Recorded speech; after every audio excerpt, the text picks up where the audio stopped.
Saudara-saudara yang dikasihi Tuhan Yesus, saya mengucapkan selamat Paskah tahun 2016.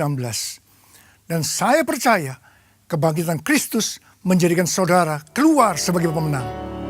Kau hiburkan hatiku, kau kuatkan jiwaku, kau beriku kemenangan. Yesus, kau benteng dalam hidupku. Kau hiburkan hatiku, kau kuatkan jiwaku, kau beriku kemenangan. Yesus, kau benteng dalam hidupku. Yesus, kau benteng dalam hidupku.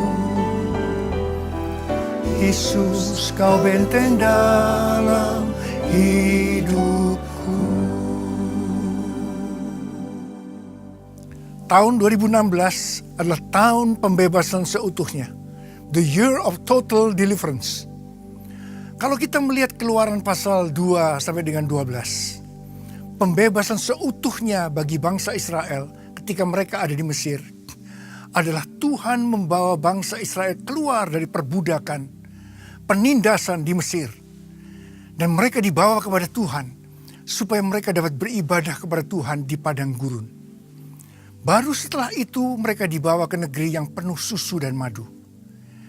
Aplikasi atau penerapan tentang pembebasan seutuhnya bagi kita yang adalah umat pilihan Tuhan atau Israel secara rohani adalah Tuhan akan membebaskan kita dari perbudakan, dari penindasan karena dosa dan iblis.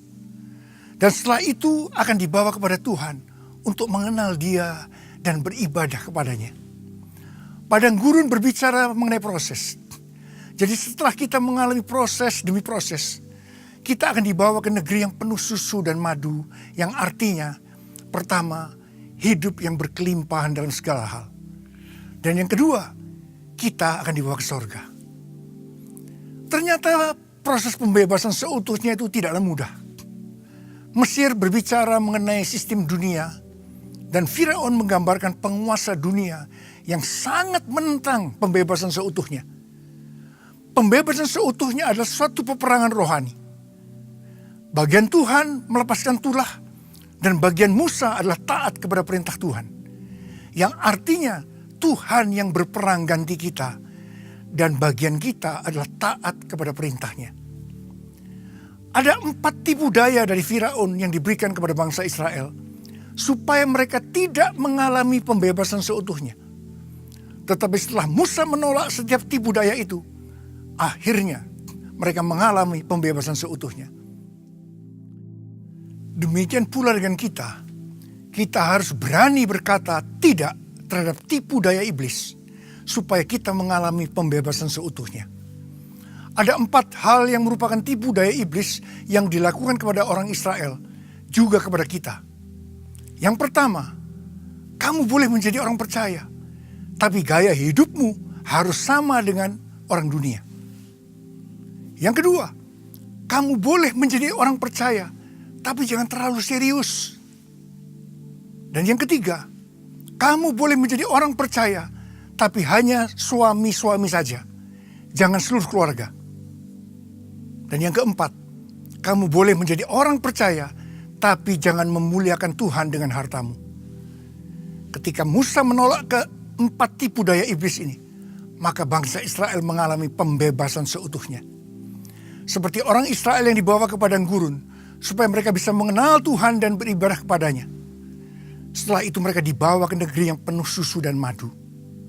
Hal yang sama akan dialami oleh kita, yang akan dibawa untuk lebih mengenal Tuhan dan beribadah kepadanya melalui proses demi proses. Dan akhirnya kita akan menerima hidup yang berkelimpahan dalam segala hal. Dan kita akan masuk surga. Hari-hari ini saudara harus waspada dan berani berkata tidak terhadap tipu daya iblis, supaya saudara mengalami pembebasan seutuhnya. Saya mau berdoa buat saudara, supaya saudara keluar sebagai pemenang.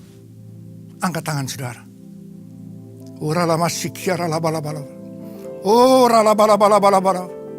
Hamba berdoa buat anak-anak-Mu Tuhan. kami sedang memasuki satu peperangan rohani yang dahsyat untuk pembebasan seutuhnya. Hamba berdoa buat anak-anak-Mu.